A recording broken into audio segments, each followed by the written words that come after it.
नमस्कार। उत्तराखंड समाचार में आपका स्वागत है। मैं प्रियम शंकर झा। सबसे पहले मुख्य समाचार। राज्य में कोरोना संक्रमितों की कुल संख्या पहुंची 1488। आज आए 77 नए मामले। राज्य में कुल एक्टिव केस की संख्या 719। सुप्रीम कोर्ट ने 15 दिनों के अंदर सभी प्रवासी मजदूरों को उनके गृह राज्य भेजने के लिए केंद्र और राज्य सरकारों को दिए निर्देश। उनके पुनर्वास और कौशल के अनुरूप रोजगार की योजना बनाने को भी कहा।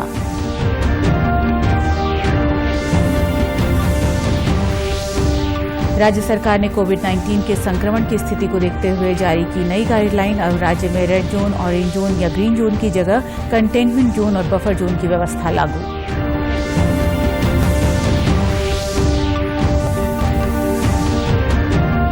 और आतंकियों से लोहा लेते हुए राज्य का एक और लाल शहीद। 8वीं गढ़वाल राइफल्स में तैनात थे शहीद आशीष सिंह नेगी। रुद्रप्रयाग के उनके गांव में शोक की लहर। अब खबरें विस्तार से। उत्तराखंड में कोरोना संक्रमितों की कुल संख्या 1488 हो गई है। आज समाचार लिखे जाने तक 77 कोरोना संक्रमित मामले सामने आए, जबकि 35 लोग स्वस्थ होने के बाद डिस्चार्ज कर दिए गए। राज्य में अब कुल एक्टिव केस की संख्या 719 है। आज 997 सैंपल्स की रिपोर्ट नेगेटिव आई। कोरोना संक्रमण केस के दोगुने होने की दर अब करीब 16 दिन हो गई है।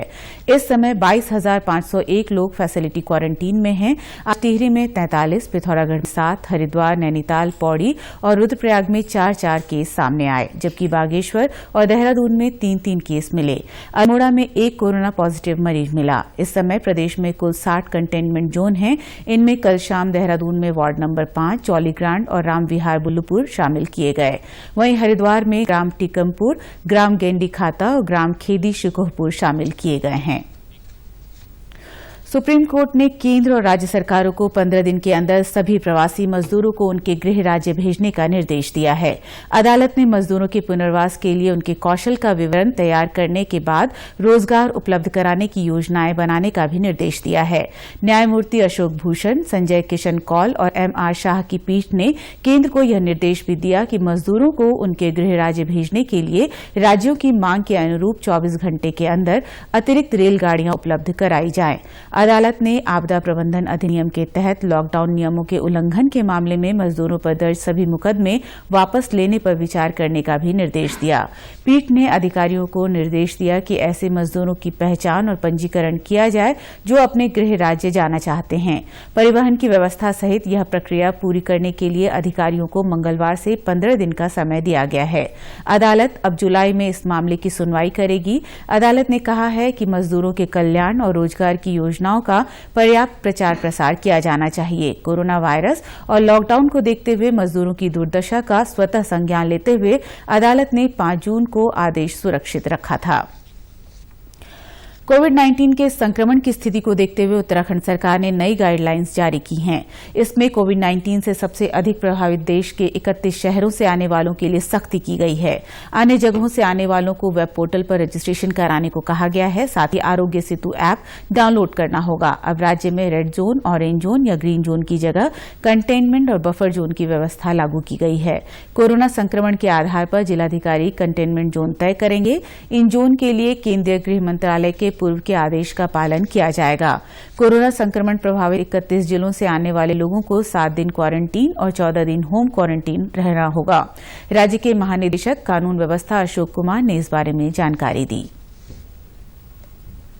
ये जो देश के 31 शहर ऐसे हैं जहां जिनको हम हाई लोड शहर बोल रहे हैं, जहां कोरोना का स्प्रेड ज्यादा है, जैसे मुंबई है, दिल्ली है, पुणे है, थाने है, तो इन सब की लिस्ट बन गई है। वो हमने उत्तराखंड पुलिस के पेज पे भी डाल दी है। इनसे जो भी व्यक्ति आएगा उसे 7 दिन का क्वारंटाइन इंस्टीट्यूशनल करना पड़ेगा। ठीक है, या तो वो सरकारी क्वारंटीन में जा सकता है जो फ्री ऑफ कॉस्ट है, या पेड क्वारंटीन भी है, उसके होटल जाए 800-900 के रेंज के, उसमें जा सकते हैं। और 14 दिन का उसे होम क्वारंटाइन करना पड़ेगा। ये एसओपी बनी। बाकी शहरों से जो भी आएगा उनको इंस्टीट्यूशनल क्वारंटीन की जरूरत नहीं, वो होम क्वारंटीन में जा सकते हैं। अशोक कुमार ने बताया कि इस दौरान यदि कोई 1-2 दिनों के लिए आता है तो उन्हें विशेष परिस्थितियों में कुछ छूट दिए जाने का भी प्रावधान किया गया है। कि उसमें कुछ छूट है, रिलैक्सेशन है। एक तो 65 साल से ऊपर वालों को रिलैक्सेशन है, दूसरा 10 साल से नीचे वालों को रिलैक्सेशन है, तीसरा जो मेडिकली जिनको प्रॉब्लम है उनको रिलैक्सेशन है इसमें क्वारंटाइन से।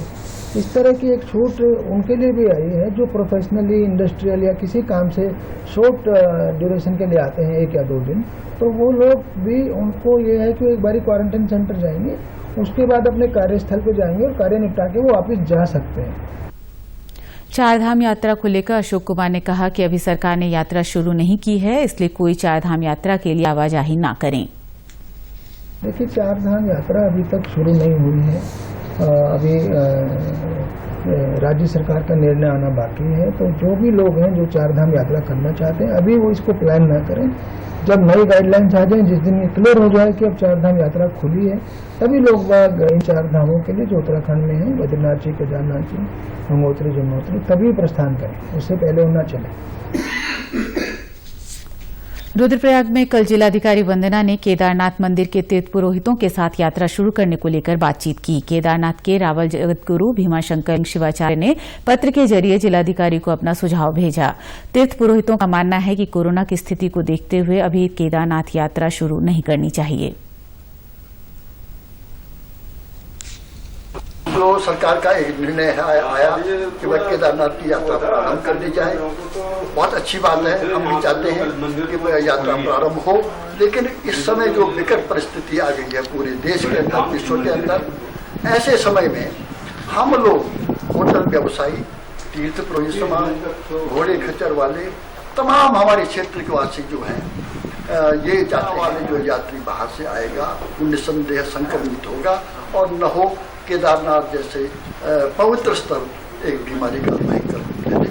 तो इसके लिए हमने आज माननीय जिलाधिकारी महोदय से तमाम लोगों ने अपने सुझाव दिए और उन्होंने इसको स्वीकारा। बैठक में जिलाधिकारी ने कहा कि तीर्थ पुरोहित समाज के सुझाव को देवस्थानम बोर्ड के अधिकारियों को भेजा जाएगा।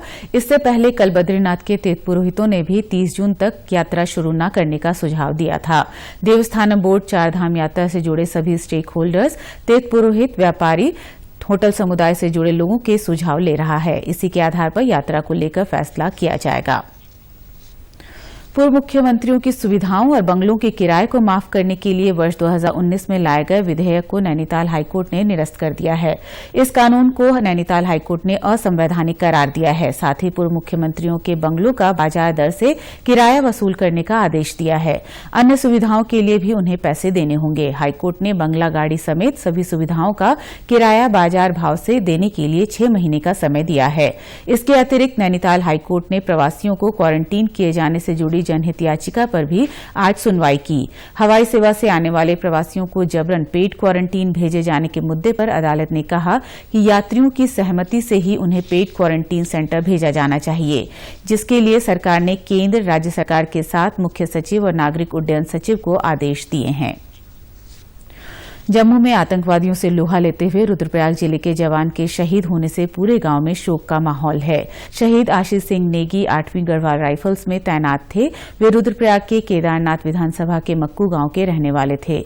मुख्यमंत्री त्रिवेंद्र सिंह रावत ने जवान के निधन पर दुख जताया। आईआईटी रुड़की के शोधकर्ताओं की एक टीम ने कोविड-19 के प्रसार को कम करने के लिए फेस मास्क और पीपीई के लिए नैनो कोटिंग प्रणाली विकसित की है। ये नैनो कोटिंग मौजूदा मास्क में सुरक्षा की एक अतिरिक्त परत पैदा करती है और रोग के संक्रमण के जोखिम को कम कर सकती है। कोटिंग में इस्तेमाल फाइटोकेमिकल को वायरस को खत्म करने के लिए इस्तेमाल किया गया। IIT Roorkee has developed a very simple method to coat these masks which are being used by people these days, all health workers, etc. And we have developed a nano coating system. So there are 3 steps in this process. First step is making of nanoparticles. They are silver nanoparticles. They are known to inhibit lot of bacteria and viruses. Once these things are prepared, then we add 2 phytochemicals which are available to us. Now we add these as well as surfactant in such a ratio that all these chemicals they act in a synergistic manner to inhibit the bacteria and viruses. Professor Naveen Kumar ने दिखाया कि किस तरह mask के ऊपर nano coating की जाती है। There are 2 ways by which we can coat these masks. One is to simply coat them with a brush like this, and second we have this automatic coater. So the mask can be kept here and this machine will coat the nano coating on these masks. Lockdown में लौटे प्रवासी अपने गांव की सूरत बदलने के लिए भी काम कर रहे हैं। पिथौरागढ़ के गंगोलीहाट तहसील के टुंडा चौड़ा गांव में लौटे युवा अपने गांव को सड़क से जोड़ने में जुटे हैं। इस गांव से मुख्य सड़क 4 किलोमीटर दूर है।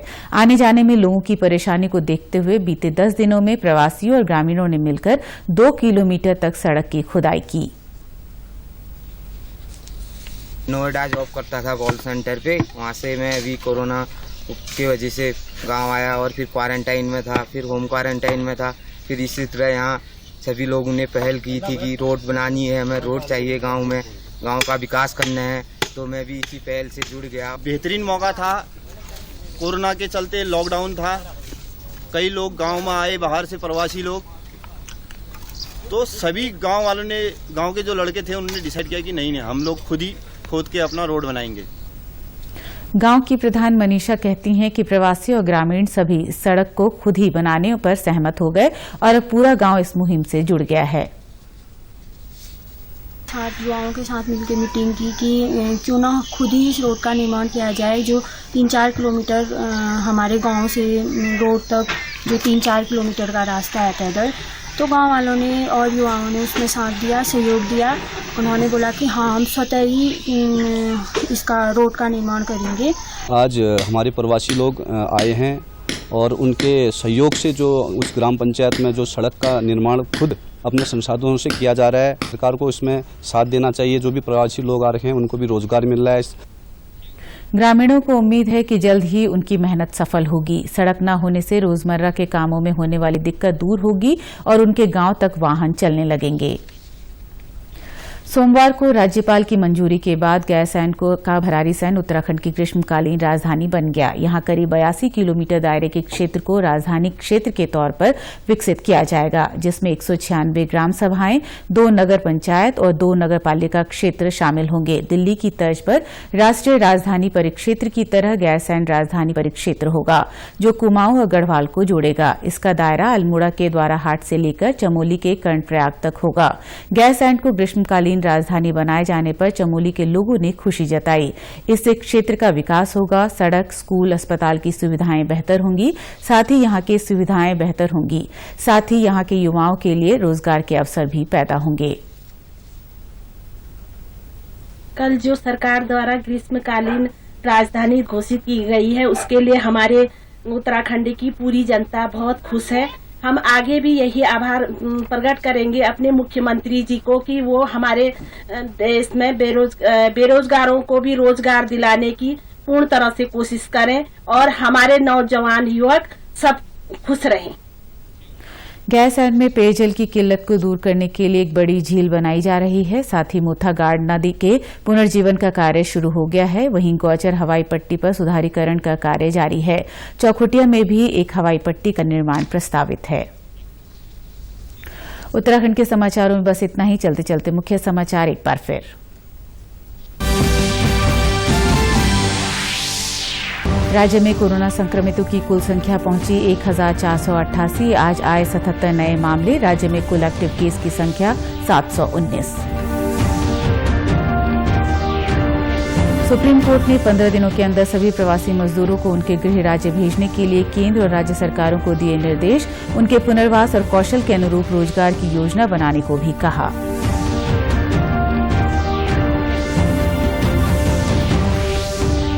राज्य सरकार ने कोविड-19 के संक्रमण की स्थिति को देखते हुए जारी की नई गाइडलाइन। अब राज्य में रेड जोन, ऑरेंज जोन या ग्रीन जोन की जगह कंटेनमेंट जोन और बफर जोन की व्यवस्था लागू।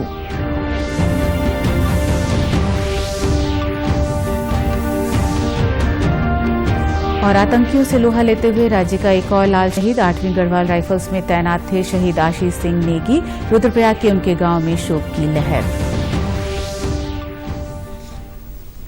उत्तराखंड की खबरों के लिए आप हमसे सोशल मीडिया पर भी जुड़ सकते हैं। हमारा ट्विटर हैंडल है DD News_देहरादून। हमारा फेसबुक पेज है DD News उत्तराखंड और हमारे YouTube channel DD News Uttarakhand को सब्सक्राइब करें। नमस्कार।